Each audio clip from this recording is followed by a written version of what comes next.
دل میں برائی رکھنے سے بہتر ہے کہ ناراضگی ظاہر کر دی جائے۔ میں سب جانتا ہوں، یہی سوچ انسان کو کنویں کا مینڈک بنا دیتی ہے۔ یہ دو باتیں اپنے اندر پیدا کر لو، ایک چپ رہنا، دوسرا معاف کر دینا، کیونکہ چپ رہنے سے بہتر کوئی جواب نہیں، اور معاف کر دینے سے بہتر کوئی انتقام نہیں۔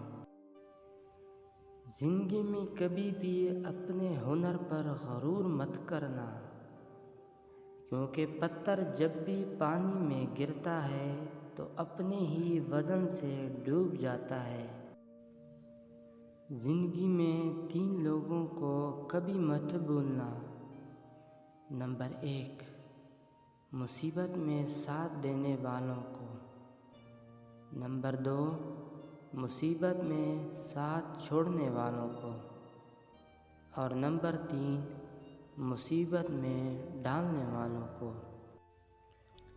جہاں دوسروں کو سمجھانا مشکل ہو، وہاں خود کو سمجھا لینا ہی بہتر ہے۔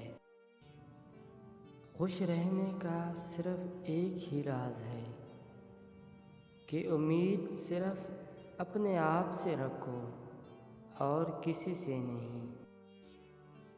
اپنے دشمن کو 1000 موقع دو کہ وہ آپ کا دوست بن جائے، پر اپنے دوست کو ایک بھی موقع نہ دو کہ وہ آپ کا دشمن بن جائے۔ چاپلوسوں اور چالاک لوگوں سے ہوشیار رہنا۔ سنا ہے تعریفوں کے پل کے نیچے مطلب کی ندی بہتی ہے۔ شرمندگی اٹھانے سے بہتر ہے کہ تکلیف اٹھائی جائے۔ عقل مند اپنے فیصلے خود کرتا ہے، جبکہ جاہل عوام کی رائے پر عمل کرتا ہے۔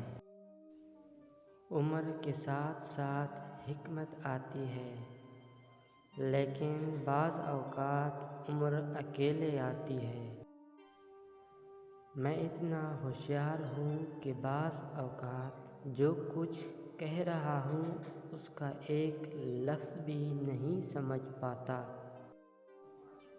عورتیں محبت کرنے کے لیے بنائی جاتی ہیں، نہ کہ سمجھنے کے لیے۔ جو تم ہو ہمیشہ وہی رہو، باقی سب پہلے ہی جا چکے ہیں۔ اکثر لوگ نماز نہیں پڑھتے، وہ صرف بھیک مانگتے ہیں۔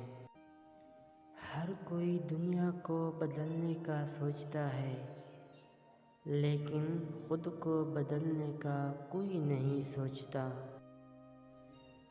اگر آپ جاننا چاہتے ہیں کہ کوئی بھی انسان کیسا ہے، تو اچھی طرح دیکھ لیں کہ وہ اپنے سے کم تر لوگوں کے ساتھ کیسا برتاؤ کرتا ہے۔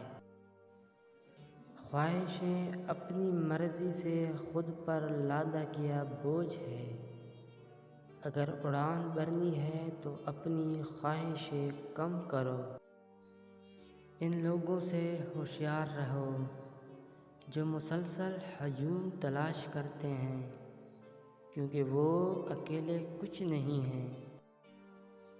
خود سے سچی زندگی گزارنے کا حوصلہ رکھیں، نہ کہ وہ زندگی جس کی دوسرے آپ سے توقع کرتے ہیں۔